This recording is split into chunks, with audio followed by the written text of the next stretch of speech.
Bonsoir et bienvenue à tout le monde. Nous sommes dans la série durant ce temps de l'Avent des interviews, des moments d'échange, des moments où on essaie de s'ouvrir à l'autre, de s'ouvrir à d'autres réalités, de se réinformer.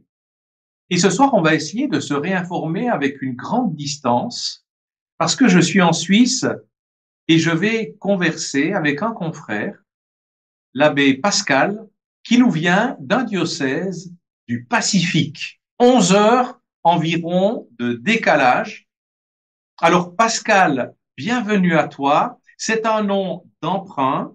Tu n'apparais pas à l'image et je te laisse déjà me dire peut-être quelques mots sur toi et peut-être juste dire pourquoi ce soir tu tiens encore à ne pas montrer peut-être directement ton visage.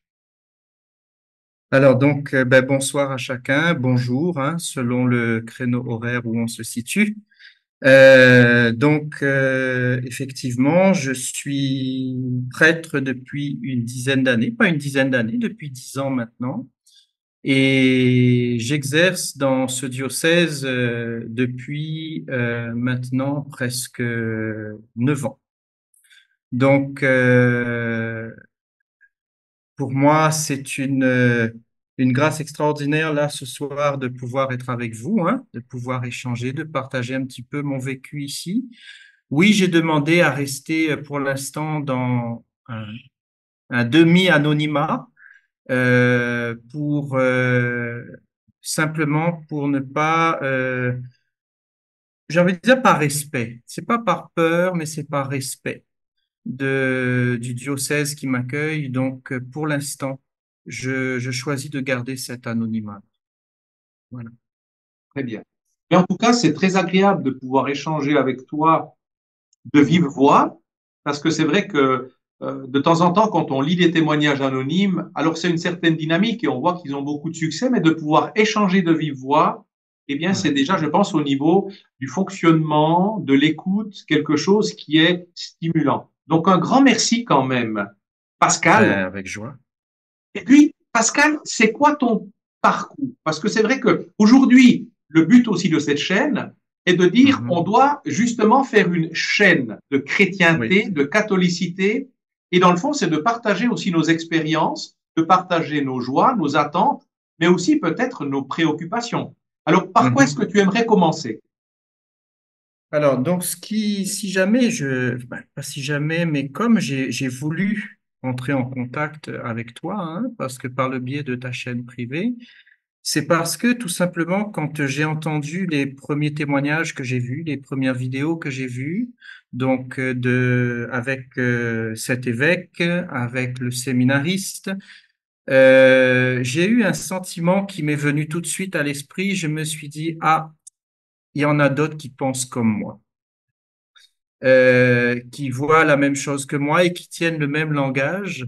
Et c'est ça qui m'a incité à prendre contact parce que je vis dans une réalité, je pense que je ne suis pas tout seul, hein, à vivre dans cette réalité où parfois on a l'impression d'être tout seul. Et c'est pour moi une réalité ici dans le diocèse dans lequel je suis, euh, où je me retrouve avec ce sentiment que euh, probablement que c'est une erreur, mais ce sentiment que ben, je vois les choses différemment et ça me travaille, ça me porte en profondeur et puis j'ai besoin d'avoir des appuis, hein, des personnes qui, je sens, utilisent le même langage et emploient et voient les mêmes choses que moi. Euh, donc, Alors, pour toi, par exemple, quand tu parles de voir de la même manière, si on peut déjà donner un ou deux exemples où tu te oui, sens un peu seul, très oui. concrètement, c'est par rapport à quel domaine, par exemple? Bon, euh, par exemple, bon, euh, j'ai parfois l'impression qu'on est dans une église qui se plie aux exigences et aux idéologies du monde, qui choisit de diminuer son idéal pour sacrifier l'idéal et l'évangile à l'esprit du monde. Mhm. Et ça s'exprime de manière très concrète. Par exemple, bon, euh,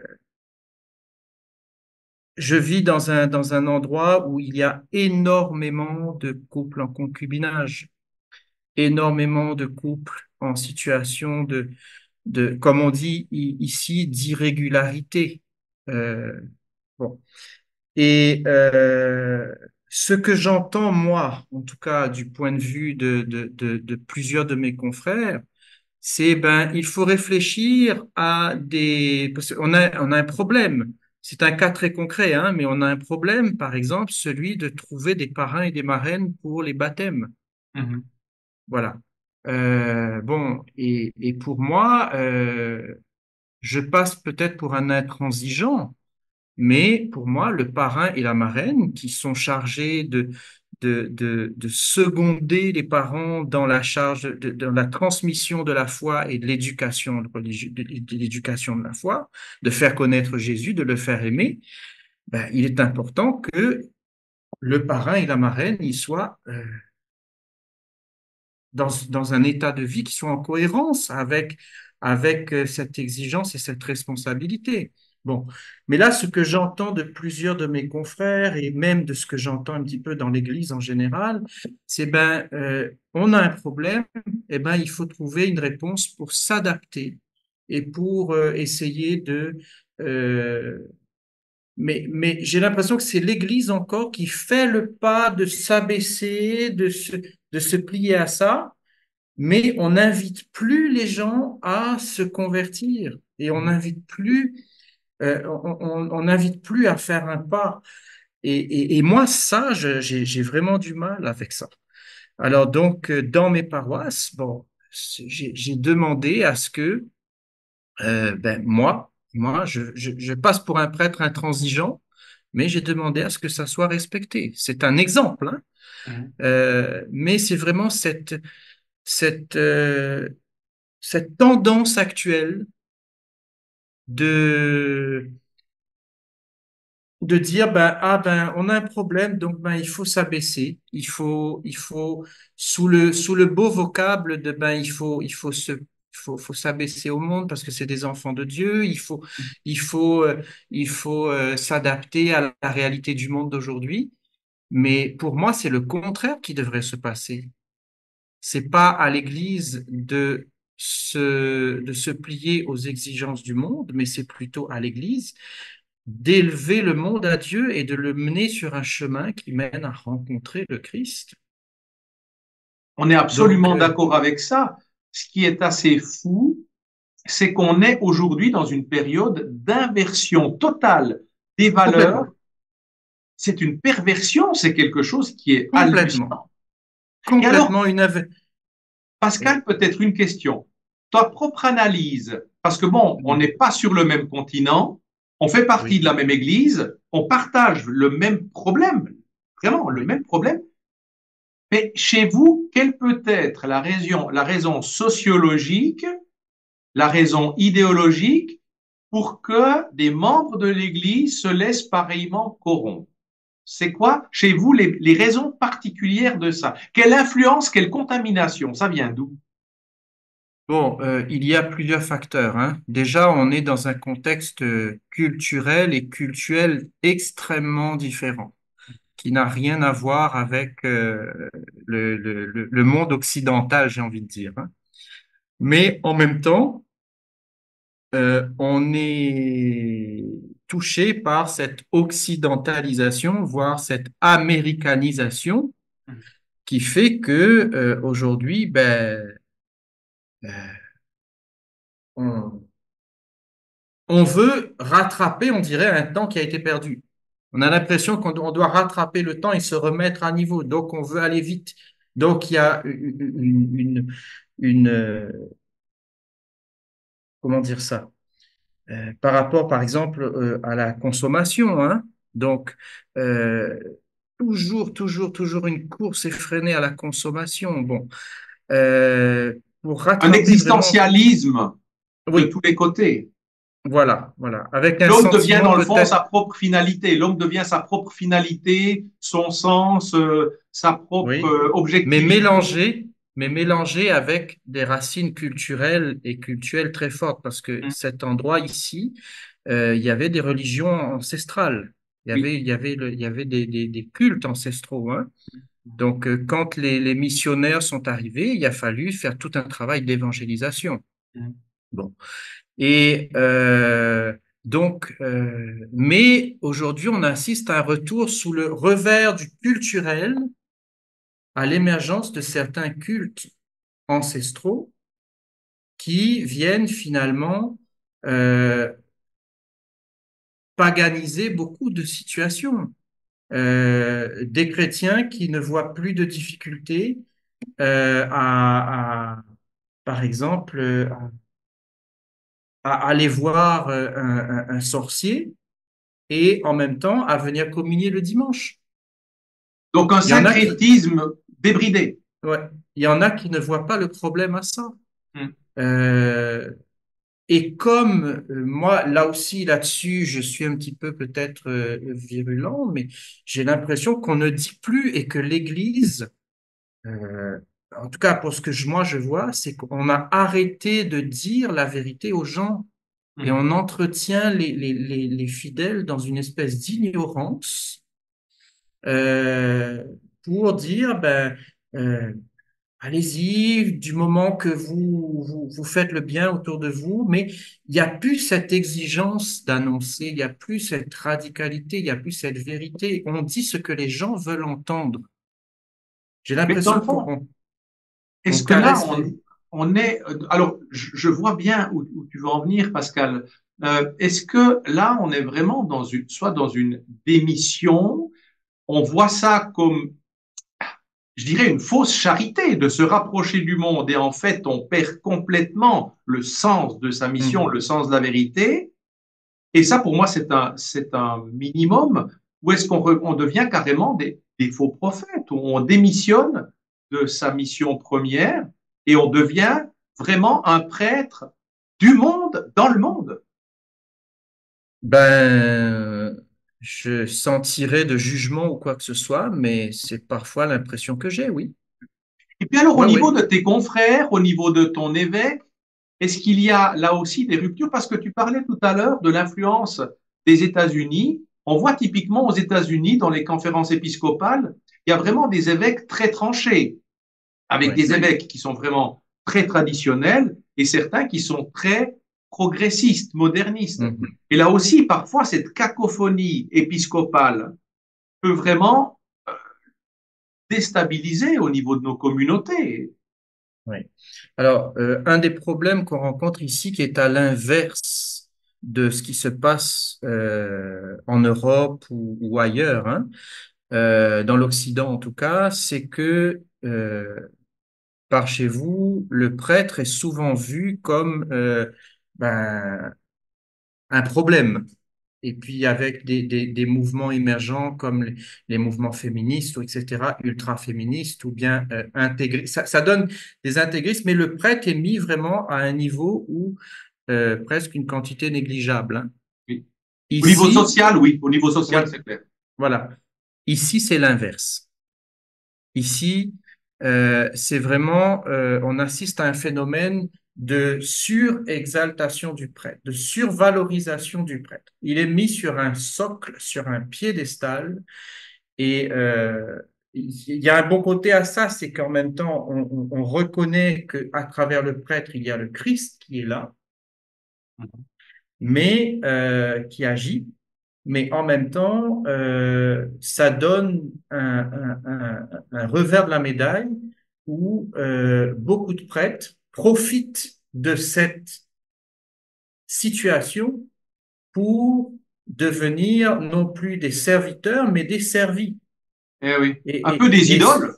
et devenir presque développer une certaine forme de faire du sacerdoce, de voir le sacerdoce un peu comme une fonction avec Mhm. des avantages, alors il faut constamment, il faut constamment redire aux gens qu'est-ce que ça veut dire aimer vos prêtres. Mhm. Aimer vos prêtres, c'est pas les gâter, les surgâter et faire tous leurs caprices. aimer vos prêtres, c'est prier pour eux, mais c'est aussi leur dire quand il y a quelque chose qu'il faut dire. Mhm.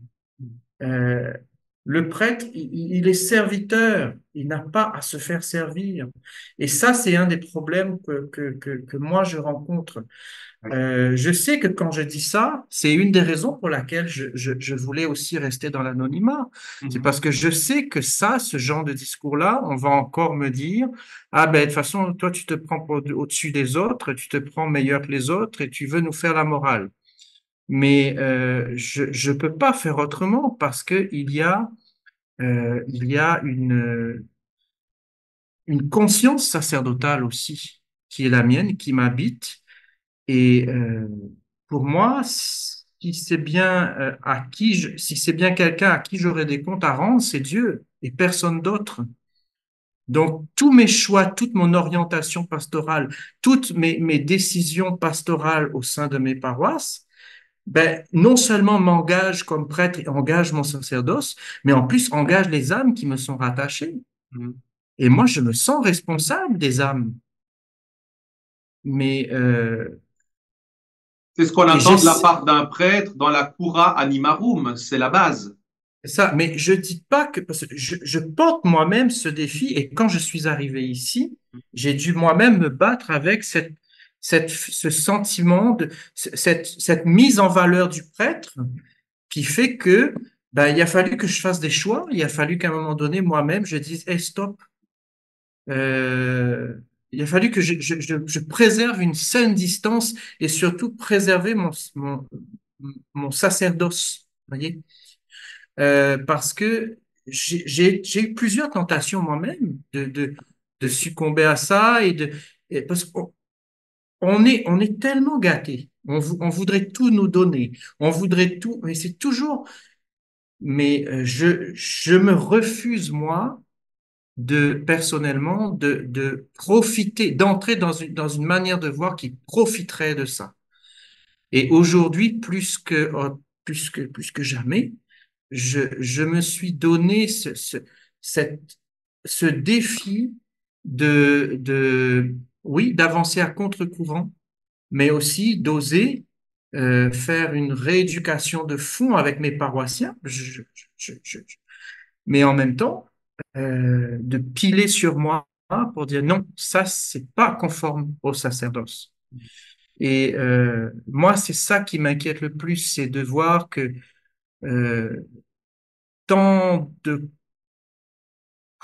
oui, c'est ça, tant de confrères, ben, finalement, euh, sont tombés dans ce piège de, du, du, du fonctionnariat. Mhm. Euh, Par rapport à ça, peut-être cette réalité, Pascal, comment est-ce que toi, tu vois le futur? Comment est-ce que tu vois ton action? Alors, je le comprends bien au niveau de ta paroisse, et d'ailleurs, j'ai l'impression qu'au niveau de tes paroissiens, même si peut-être certains déplorent une certaine intransigeance, mais ce que si tu expliques, ils vont vraiment la comprendre. Mais au niveau du presbytérium, comment est-ce que tu vois ton action future? Est-ce que tu restes pour l'instant un peu un marginal? Ou est-ce que tu arrives quand même à ramener à toi et à faire réfléchir certains de tes confrères? euh, oui et non. Pour l'instant, disons que je choisis de travailler un peu comme dans un laboratoire au sein de mes paroisses. Tu vois? Un travail d'évangélisation, un travail de rééducation à la fois, hein, d'expliquer les choses, d'essayer de redonner le sens des choses. Alors, pour l'instant, ce que je constate actuellement, c'est que ben, mes paroisses commencent à interroger autour. Parce que justement, il se passe des choses qui sont pas ordinaires. Il y a, euh, il y a vraiment quelque chose qui s'opère. Il y a un fruit qui est porté. Il y a vraiment du fruit qui est porté je suis pas en train de dire que je suis meilleur que les autres là, hein. J'insiste vraiment sur ce point-là parce que je sais que ça pourrait être, mais seulement le travail que je fais pour l'instant, c'est à ce niveau-là, pour que ça porte un témoignage et que ça arrive aux oreilles. Tu comprends ce que je veux Oui, dire, hein? oui, oui, oui. Voilà, que ça rayonne, que ça arrive aux oreilles, que ça dérange. Peut-être que ça va attiser certaines jalousies, certaines, ça c'est indéniable, Mhm, malheureusement. mhm. Mais c'est pour l'instant la stratégie que j'ai choisi d'aborder et mes paroissiens sont très réceptifs, sont très réceptifs et au contraire, beaucoup sont venus me voir pour me dire, mais enfin, on a l'impression qu'on nous nourrit Oui. et qu'on nous dit des choses qui sont vraies, des choses qu'on n'a jamais entendues. Comment ça se fait qu'on ne nous ait jamais dit ça? Ils se réinforment, ils sont réinformés par la Ben oui, vérité que tu professes.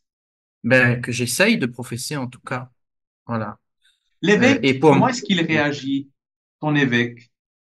Est-ce qu'il est euh, aussi pris un petit peu entre deux feux ou est-ce qu'il est non, plutôt... alors, ce qu'il faut bien comprendre, c'est que il y a les prêtres locaux et les prêtres qui viennent de l'étranger, hein, voilà. Et notre évêque n'est pas d'ici, d'accord? Donc lui-même, des fois, bon, j'éprouve presque de la compassion. J'éprouve de la compassion parce que il fait face à un presbytérium qui est vraiment pas facile D'accord. et et en tout cas, je le respecte énormément et je, je prie beaucoup pour lui parce que la charge qu'il a est vraiment redoutable. Mhm, mhm, mhm. La charge qu'il a est vraiment redoutable euh, parce que il fait face vraiment à des enjeux au niveau, oui, particulièrement au niveau du presbytérium où vraiment il y a une confrontation parfois. On entendait dans le témoignage anonyme que j'avais passé dernièrement un évêque qui se confiait et qui prenait conscience, où lui-même avouait qu'il y avait beaucoup de pression. Il subissait beaucoup de Mm, pression et on peut comprendre qu'un évêque, c'est vraiment une charge où il y a des oui. pressions énormes. Je crois qu'il faut vraiment déjà prier pour nos évêques, c'est nos pères évêques, Mm, et puis pour qu'ils restent fidèles aussi à la tradition, au magistère.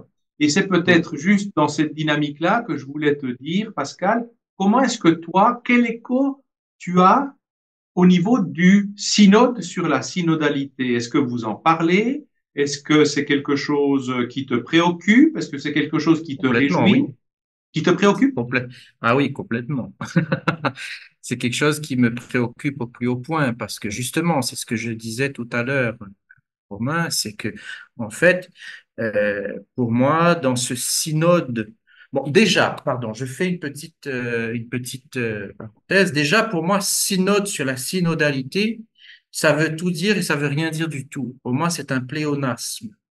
C'est-à-dire, c'est comme dire monter en haut et descendre en bas. Parce qu'un synode, par définition, est synodal, c'est-à-dire c'est un rassemblement de forces vives. Mais moi, ce que j'entends derrière ce synode-là et ce que je vois, et ça commence à sortir avec, bon, c'est que justement, ce mouvement de l'Église euh, de, de courber l'échine devant le monde. Moi, c'est ça qui me fait peur. Sous un beau langage, sous un langage de ah ben il faut travailler ensemble, mais l'Église a toujours fait ça. Pourquoi aujourd'hui on dirait que la manière dont c'est présenté, c'était pas comme ça, mais ce qui se passe à travers ça, c'est qu'on dit il faut serrer les coudes, mais peu importe ta confession religieuse, peu importe ton appartenance, peu importe ta foi, l'essentiel, c'est que tu fasses du bien, c'est que on est rentré dans une espèce d'horizontalité, mais où on ne présente plus le Christ comme l'unique modèle et l'unique sauveur et l'unique et qu'en dehors de lui, il n'y a pas d'autre vérité, il n'y a pas d'autre chemin et il n'y a pas d'autre vie. Et c'est ça qui me travaille à travers ce synode.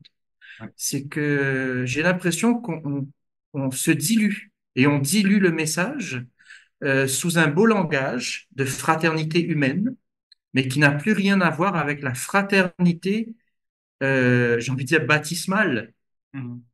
hein, où on est appelé à être frères et sœurs, mais parce que nous sommes baptisés en Jésus-Christ Mhm. et que c'est parce que lui est le Fils de Dieu que nous sommes, mais de l'annoncer lui comme l'unique sauveur et que toutes les religions ne se valent pas. Est-ce qu'on Ça est ne, en train de devenir démissionnaire de la radicalité? Est-ce qu'on est en train d'éliminer cette verticalité? On parle aussi de déconstruire les ministères, de déconstruire la hiérarchie de l'Église.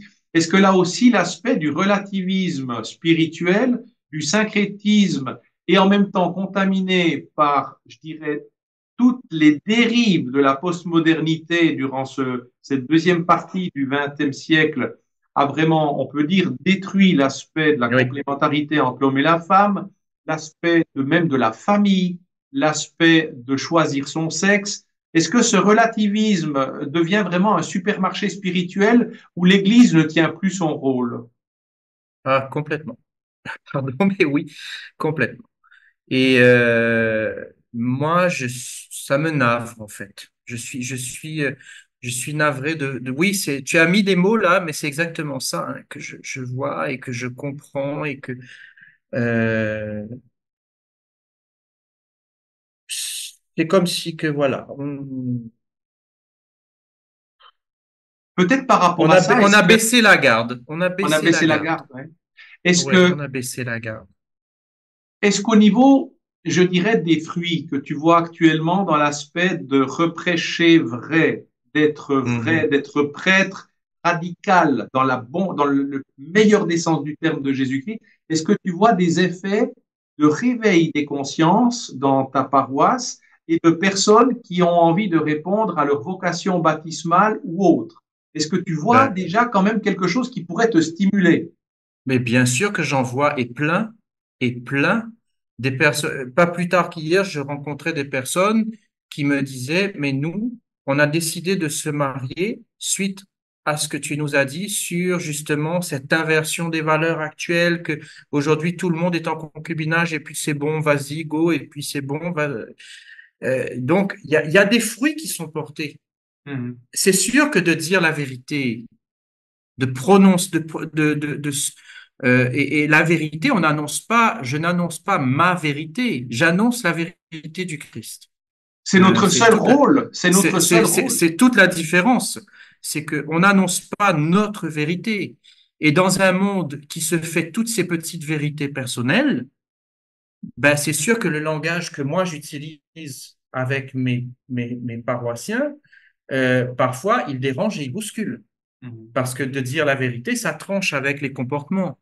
Oui. Mais je vois des gens qui se remettent en question et qui disent pourquoi on ne nous a jamais dit ça? Comment ça se fait qu'aujourd'hui on entend ça, mais on ne nous a jamais dit ça? Et qui font ce mouvement de conversion et Mhm. qui choisissent de revenir à une vie plus conforme Ouais. à la loi de Dieu. Ça aussi, tu vois, aujourd'hui on fait des lois humaines pour couvrir toutes sortes de comportements inacceptables. Ouais. L'avortement, l'euthanasie, le mariage homosexuel, etc., etc. On fait des lois humaines, mais moi, ma référence, c'est de dire, ben, oui, les lois humaines, mais il y a la loi de Dieu qui, elle, est depuis toujours et n'a jamais changé et ne changera jamais. Et toutes nos lois humaines vont disparaître un jour. Mhm. Mais on aura l'air bien fin quand on va se présenter devant Dieu en disant, ben, ça a été couvert par la loi, hein. Mhm. Ah ben oui, mais est-ce que tu as tenu compte de la vie et de la loi divine dans tout ça? Mhm. Euh, donc, aujourd'hui, pareil, on se fait une religion à la carte, chacun y croit de ce... Ah ben moi, Dieu, c'est ça pour moi, Dieu, c'est ci, on tombe dans les énergies, on tombe dans les trucs comme ça, mais il faut à un moment donné qu'on arrive à dire, ben, en dehors du Christ, il n'y en a pas d'autre. Ouais. renonce à tout ça et choisis le Christ et remets-le dans ta vie. Le grand danger, c'est quand même l'Église a participé à ce que j'appelle l'aliénation de la société humaine, en Mhm. disant au nom d'une ouverture, au nom de ne pas vouloir faire, de ne plus vouloir faire peur, d'être moins caractérisé de rigoriste, eh bien, Et on d'être va, accepté. voilà, voilà. Donc, on va commencer de négocier et, dans le fond, davantage de convenir et de séduire cette société humaine. C'est ça. Contexte de séduction, mais dans le sens de caresser dans le sens du poil. Oui, oui. On ne veut plus, on a peur du risque et on veut plus c'est vrai que l'Église s'en est ramassé plein la poire. Bon, ben oui, mais elle a fait des erreurs. Si sa tête est divine, elle est humaine dans le reste du corps, hein. Bien sûr. Elle ait fait des erreurs, oui. Mais justement, c'est peut-être l'occasion de se ressaisir et de dire, ben non, on reprend le flambeau, mais la tendance actuelle, c'est effectivement une attitude de démission et de lâcher, de, de, de, de dire ce que le monde a envie qu'on lui dise. Mhm. Voilà. Mais on ne fait plus, on ne pousse plus, on ne bouscule plus, alors que le Christ dérangeait, il bousculait. On a choisi par lâcheté, pardon, hein, mais de ne plus bousculer, de ne plus amener à la conversion en disant, ben, il faut que c'est à nous de tenir le langage que tout le monde veut entendre. Alors, dans cette dynamique-là, j'aurai le plaisir, dans quelques jours, d'avoir une interview avec un prêtre qui s'est aussi converti, qui a touché, on peut dire, carrément à du satanisme. Et il est en train de réinformer, après s'être converti et être ordonné prêtre, il a écrit plusieurs ouvrages dans le domaine justement de l'ésotérisme. Et on va avoir une interview ensemble où il va parler aujourd'hui des risques et des très grandes tendances de se perdre dans ce syncrétisme ésotérique, Oh là là là là là. ou même parfois l'Église devient très complaisante, voire même profite de certaines Oui, choses, complètement. même d'un certain ésotérisme, pour le proposer dans l'Église même. Oui, oui, oui. Et c'est une réalité dans le diocèse où je suis, hein. Oui, donc c'est Hélas, vraiment, ça concerne vraiment pas seulement l'Europe, mais ça concerne plusieurs continents. partout. C'est là aussi, on Et, voit l'aspect de la et, mondialisation touche tout le monde maintenant. oui, et le pays dont je suis originaire, hein, pareil, hein, il touche le même problème, hein. Voilà, on est confronté un peu. Je crois que le phénomène est général, mais même si, bon, dans ma réalité, c'est qu'on a l'impression que l'horizon, il est pas loin et que parce que on est en plein milieu de l'océan, ben il y a une tendance à amalgamer Église universelle et Église locale. Donc c'est un espèce de et donc il y a comme une oui, il y a un syncrétisme qui s'opère. Euh, Et dans le fond, même je, chacun fait son église. L'église particulière se coupe de l'église magistérielle et on se protestantise dans le fond. Chacun devient un petit Pas de peu. manière générale, mais il y a beaucoup qui, oui, oui, oui, Ouais, une tendance à la protestantisation ouais, actuellement ouais. qui se voit partout au niveau mais à l'échelle locale, ben, je le vois aussi dans les réalités qui sont propres à ici. Aujourd'hui, la dynamique du réveil des consciences, Pascal, Oui. euh, moi je vois ça vraiment comme quelque chose, un réveil baptismal qui me fait du bien, parce que Mhm. il me semble que ces personnes qu'on réveille, qui étaient vraiment dans un état catatonique, deviennent des ferventes défensrices de la foi. Et il me Mhm. semble aujourd'hui que peut-être ce sensus fidei qui commence de se coaliser, c'est peut-être lui la solution et le levier de l'Esprit Saint pour réveiller toutes les strates de notre Église qui s'est sans doute laissé un peu endormir, contaminer, qui a laissé une certaine passivité à se laisser infiltrer et occuper dans ses pensées, on peut dire, modernistes. Alors, moi, je parle d'un terme encore plus fort, c'est que je trouve qu'on a été anesthésié complètement. une grande majorité a été anesthésiée. Une anesthésie, et heureusement que parmi, il y en a qui se réveillent. Et nous, notre rôle, c'est de réveiller justement des consciences. Voilà, c'est notre rôle, ça devrait être notre rôle, de réveiller des consciences, de dire, et attention, Oui, attention. oui. Là, euh, moi, je compare ça vraiment à un tsunami. Hein. Un tsunami, le monde qui veut avaler tout et puis qui fait comme un grand tsunami qui ravage tout. Mhm. Et heureusement, il y a quelques qui ressemblent encore à une minorité, quelques fidèles qui osent se lever et avancer à contre-courant et annoncer le contraire de cette force puissante Mhm. de, du tsunami du monde, hein, de la modernité, de tout. C'est vraiment un tsunami épouvantable.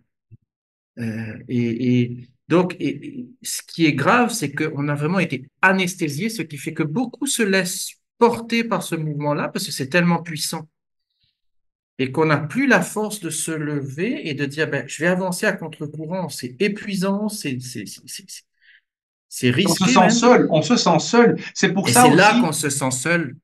C'est pour ça aussi que cette chaîne, je dirais, prend tout son sens et toute sa vocation, toute sa portée. C'est que grâce à un petit média, parce qu'il est très modeste, ce média, eh Ouais. bien, on arrive, voilà, à se rejoindre, à se coaliser, à faire des cercles de discussion, d'éveil des consciences, de réveil et je dirais de solidarité. Oui, tout à fait. Et Et c'est rassurant de voir qu'il y en a d'autres. bien sûr, Depuis que j'ai vu les vidéos que tu fais, je me suis dit, ah, il y en existe d'autres. on a tendance à se sentir seul, c'est vrai. Ben oui.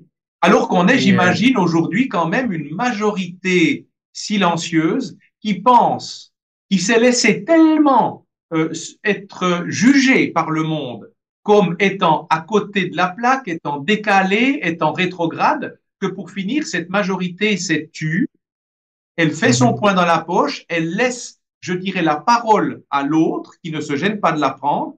Et aujourd'hui, je pense que la dynamique pour le réveil des âmes doit s'inverser et cette majorité silencieuse doit commencer de dire des choses parce que c'est Ben, les bien choses sûr. uniquement de la vérité. C'est pas une contre-proposition, c'est juste la vérité qu'on a à dire. C'est de proclamer la vérité avec un V majuscule C'est ça. et qui n'a rien à voir avec une vérité humaine, Oui, qui est divine. oui. Bon, ben voilà, hein. On a tout dit Euh, là, on a tout dit. voilà. Donc, c'est tout. C'est tout. Et quand on, quand on, on prend conscience de ça, on se dit, bon, ben, peu importe. Mais là, maintenant, que ça plaise ou non, et c'est ce que je fais, j'essaye de faire avec mes Oui, paroissiens. Souvent, je leur dis dans mes homélies, mais euh, je sais que les paroles que je vais vous dire vont vous bousculer, vont peut-être vous déranger, mais c'est bon d'être dérangé. C'est bon, c'est bon d'être secoué. Le Christ, dans son ministère, lui, c'est ce qu'il faisait, hein. bien sûr. Et ça lui a valu la croix, hein. Bon, ben voilà. Ben nous, c'est pareil. Euh, et et il y a cette responsabilité que Dieu nous a confiée de, dans ce contexte actuel de démission, même d'apostasie générale, hein. Moi, je suis désolé, mais j'emploie ce terme, parce que je Oui. trouve on est vraiment dans une apostasie actuellement. Euh, bon, ben, dans ce contexte-là, qu'il y ait quelques voix qui disent, Hé, réveille-toi, sois debout, voilà la vérité, voilà le chemin. Mhm. Mhm. Il n'y en a pas d'autre. Et Avance. même des fois l'image qui peut être un peu violente, mais c'est presque le réveil de Lazare. On a presque des fois l'impression à des personnes qui sont dans un état de mort cérébrale. C'est inquiétant. Oui, souvent, je dis ici, aujourd'hui, on est des morts vivants. Oui, oui, absolument. On a une société humaine qui ressemble à des zombies actuellement. Ouais. Tellement, il n'y a plus de sens, il n'y a plus rien qui a du sens. On suit, on y va, allez, tout est bon. Coupe. Mais en fin de compte, on ne se remet plus en question, on ne se convertit plus. Et là, il faut vraiment des Jean-Baptiste qui proclament dans le désert, euh, qui prêche dans le désert un baptême de conversion. Pour moi, on en est là. Hein. Oui, oui. Et Aujourd'hui, peut-être Pascal, deux questions, puis après je te laisserai conclure. La première, si aujourd'hui tu devais donner un message d'espérance, parce que c'est vrai que quand on partage cette analyse, bien souvent, les personnes qui nous écoutent nous disent, OK, mais maintenant, on doit faire quoi? On doit commencer par quoi? Quelle est dans le fond la recommandation que vous pourriez nous donner en tant que prêtre, en tant que pasteur, en tant qu'animé vraiment d'une foi, de revenir à l'essentiel et à la radicalité, à la pureté du message du Christ? Qu'est-ce que vous nous recommandez? Et puis, la deuxième des questions, quelles sont pour toi aujourd'hui tes ressources vitales pour tenir le coup dans ce monde? Alors, j'ai bien compris qu'il y a ta communauté qui te soutient, qui t'entoure, mais est-ce que tu as d'autres leviers qui t'aident? Parce que je peux te oui, dire, déjà, moi, je vais continuer de prier pour toi. oui. Bon, déjà, je suis pas tout seul. Hein. Euh, voilà. Je réponds. Voilà. Le message que moi je dirais aujourd'hui, c'est vraiment de pas avoir peur de remettre Jésus dans sa vie. Parce que dans un monde qui dit que être chrétien, c'est presque ringard, c'est dépassé, c'est ceci, c'est cela, moi j'ai envie de dire, ben, le Christ, c'est vraiment la réponse. Et si on veut retrouver le sens de notre vie, si on veut retrouver vraiment cette paix intérieure, cette vie intérieure aussi, eh bien, il n'y a que le Christ. Mhm. Donc moi, c'est ça que, en ce temps de l'Avent, où on s'apprête à accueillir la- l'enfant, hein, l'enfant Dieu dans la crèche, hein, dans l'étable, ben, dans notre humanité, ben là, moi, je dis, n'ayons pas peur de remettre Jésus et de nous redécider pour Jésus. Mhm. Il n'y a pas d'autre réponse que celle-là. Mhm. Et il est la réponse à tout, Ouais. à toutes nos aspirations, à toutes les aspirations humaines, à toutes les questions fondamentales de l'être humain. Il est la réponse. Donc, n'ayons pas peur de lui. Euh, j'ai envie de dire qu'il est à la porte pour mendier notre oui. Il frappe à la porte de nos cœurs, mais comme il s'impose pas, mais bon sang que il aspire à être accueilli, il aspire à être aimé, il aspire à prendre une place, à prendre la première place, mais on ne la lui donne plus. Mhm. Voilà, c'est ça que j'ai envie de dire, de se recentrer sur le Christ et de revenir à lui. Merci. Et l'autre chose, bon ben mes ressources, oui c'est ça, je suis pas tout seul, j'ai des gens qui sont autour de moi quand même hein, et euh, qui font. On est engagé un petit peu dans un chemin de intérieur hein, de toutes ces personnes-là et on s'est donné vraiment cette cet objectif d'être du levain dans la pâte. Mhm. D'être le levain dans la pâte, de porter chacun à son niveau, eh bien, euh, ce message d'espérance, ce message de confiance, mais ce message qui est à contre-courant Oui. et de prêcher par l'exemple de notre vie. Donc, il y a ça, le fait que je suis pas tout seul, je suis entouré de laïcs, de personnes qui m'aident et qui voient dans la même direction que moi. Je ne suis pas un leader, je ne suis pas un chef de quoi que ce soit, je ne suis pas un responsable d'un groupe de quoi que ce soit, mais euh, mon levier à moi, c'est la sanctification du peuple de Dieu.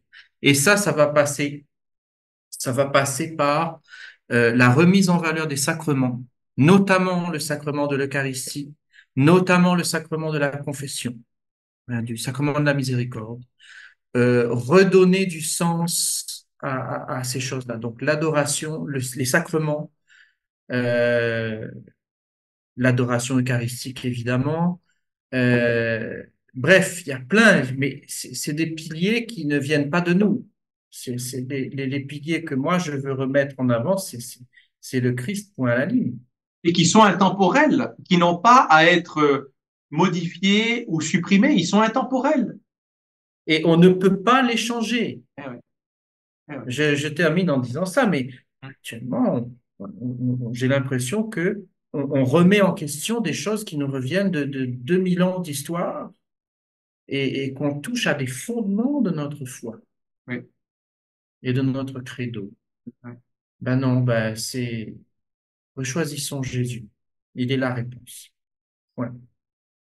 Merci beaucoup, Pascal. Est-ce que tu aurais un mot de conclusion encore à nous dire? Ou est-ce que Ben pour toi, tu as dit ce que tu avais à dire? J'aimerais pas pour te l'instant, priver. pour l'instant, je pense que l'essentiel est dit, hein. Mhm. Intérieurement, je suis content. Voilà. Maintenant, ben, je veux quand même souhaiter en ce temps de l'Avent un joyeux Noël à tout le monde, hein. Mhm. Voilà. Et puis que la lumière du Christ puisse vraiment resplendir de plus en plus et se lever sur les cœurs. Que de plus en plus de cœurs, de conscience, d'âme puissent vraiment laisser le soleil, la lumière du Christ briller sur elles. Voilà. Particulièrement en ce temps de l'Avent et en cette préparation de Noël. Voilà. Pascal, merci beaucoup. On boit tes paroles, ça nous fait du bien. Et c'est vrai que Mm. euh, il me semble que dans cette chaîne, on lit d'ailleurs très souvent les commentaires de personnes qui disent, eh ben, c'est des paroles simples qui nous font du bien parce qu'elles sont Mm. vraies, parce qu'elles sont animées non pas d'une volonté de plaire, de placer l'humain au centre, mais de redonner toute la place Oui, au Christ. Et je voilà. pense que c'est ça notre rôle fondamental en tant que prêtre, d'amener des âmes au Christ. C'est notre Complètement. rôle.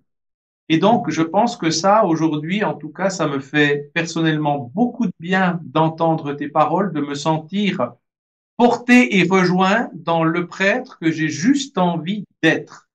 Voilà, Mhm. de me mettre à disposition tout entier à l'effusion de l'Esprit Saint et à la présence du Christ. Et je C'est pense ça. que si on fait ça, on a tout compris.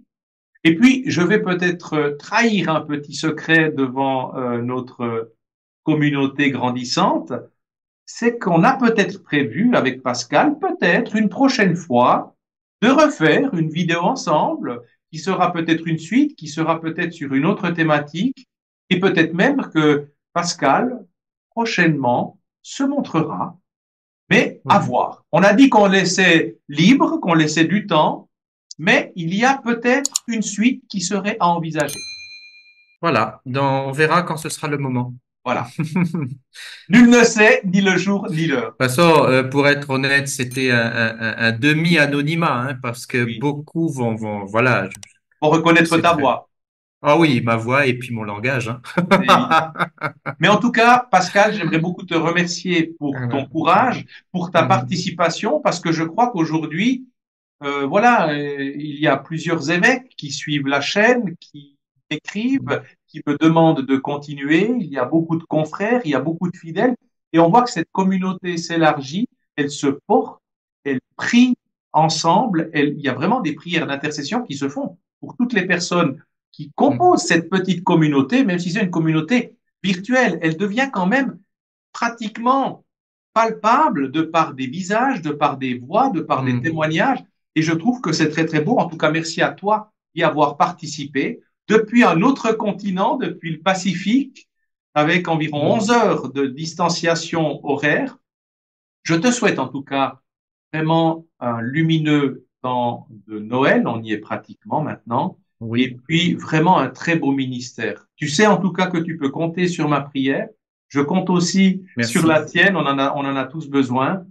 Et puis je crois que les paroles qui ont été dites ce soir, je n'ai même pas envie de les commenter parce que j'estime que Pascal, comme prêtre, a dit ce qu'il y avait à dire.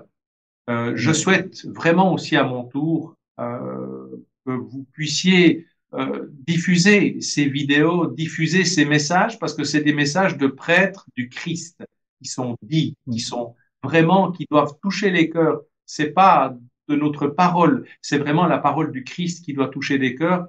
Et comme disait Pascal, tout spécialement, durant ce temps de l'Avent où on doit préparer notre cœur, notre esprit, comme chaque année, à faire grandir durant les 364 autres jours de l'année, autres que la Nativité, on doit continuer de le faire grandir. Et ne rangez pas le Christ que vous avez mis dans la crèche durant 11 mois dans un tiroir. Gardez-le à l'intérieur de vous-même et faites-le grandir. Pascal, Amen. à bientôt. Et Merci. à vous tous, nous vous souhaitons, avec l'abbé Pascal, encore de très belles fêtes. Profitez de ce troisième dimanche parce que nous tournons cette vidéo pratiquement à l'aube du troisième dimanche du temps de l'Avent, le dimanche de Gaudete. Réjouissez-vous. Le voile se lève sur le Sauveur qui vient. Gardons à l'esprit qu'il est notre Sauveur et que tout le reste n'est que littérature. Donnez-lui votre confiance, donnez-lui votre baptême, vivez de votre baptême, ne vous laissez ni séduire, ni distraire, ni apeurer. L'abbé Pascal l'a dit plusieurs fois, n'ayez pas peur, ne craignez pas. Et le Christ le dit plus de 300 fois dans le Nouveau Testament. À très bientôt et que celui qui a des oreilles entende.